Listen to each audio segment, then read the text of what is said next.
Welcome back, guys. Today we're going to make French macaroons, one of my favorite cookies. And after making all that braided Easter bread, I have a ton of egg whites, so I thought I'd use them up. Real easy recipe for you and an excellent one. Start off, 196 grams of egg whites. Put those into your mixer. 72 grams of just regular granulated sugar. And we're just going to whip that up till we have stiff peaks. Okay, so once we've whisked the egg whites and sugar, so it's kind of a stiff peaks, that's what we want.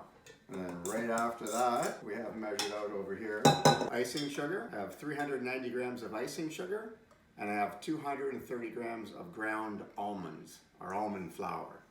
Both of them sifted together. Important, make sure that you sift it. Now really, the only way that you can muck this up is if you just leave it and you whisk it too much. As soon as you have stiff peaks, that's good. Next step, fold the icing sugar and the almonds into the egg whites. And usually what I do is I put about almost half of it in.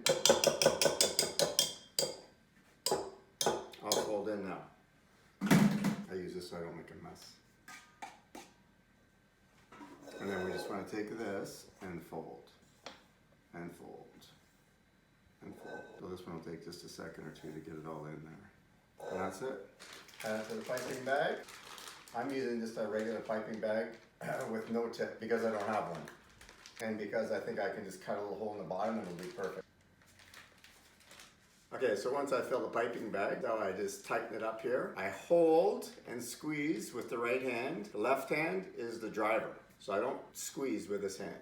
As I need more, I tighten and squeeze. So let's have a look at the bottom here because I want to cut my hole to make it just right for these little babies.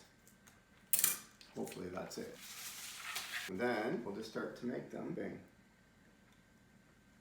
Bang. And you want to just try to keep them all the same size so that you can match them. And that's basically it. You'll get quite a few of these. All I'm really doing is I'm just holding the piping bag in one spot and I'm just letting it come right out and then lifting. Easy peasy. Okay, so once you get them all piped on a tray, you can either use Silpat like I have, or parchment paper, or something that they won't stick to. So usually what I do then is take a bit of water in my finger and I just touch it right on the little tip that's been left. Now once we do this, we let the macaroons just sit on the tray, and they gotta sit for about 45 minutes until they get like a little skin on them, and you'll see that when you touch them, it doesn't leave an imprint with your finger. Once that's done, so after 45 minutes, then we can bake these, and they only take like maybe 7 or 8 minutes to bake in the oven, and then we'll fill them with a beautiful lemon curd. Okay guys, so the macaroons have sat for about 45 minutes, and you can see now that when I touch them, they have like a little bit of a shell on them, right? So these are ready to bake. These will actually go in the oven for 9 minutes, and then they're good to go.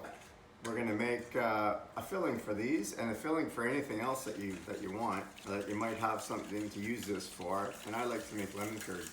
This is simple. This is 3 eggs, 3 egg yolks, 3/4 of a cup of sugar, 2/3 of a cup of lemon juice, 2/3 of a cup of diced butter. So we take this mixture like so. I bring it over to the stove because we're gonna whisk in the diced butter until it gets nice and thick.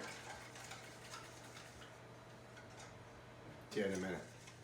Okay, lemon curd now. I've whisked in all the butter, and I just whisked it till it got, look at that.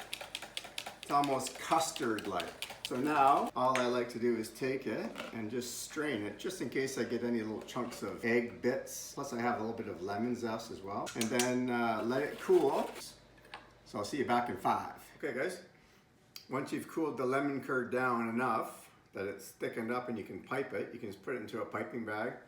If you don't have a piping bag, you can just grab like a sandwich bag and just cut the tip off. That's pretty much what I just did here. You have a bottom and a top together, and then just pipe a little bit onto the bottoms of each one. Not too much, so you don't really want it to spill out the sides and look kind of ugly. Then we'll just put the lids on. Oh, perfect. We'll just plate them up. Then just like that, finish them off with a bit of powdered sugar, and voila.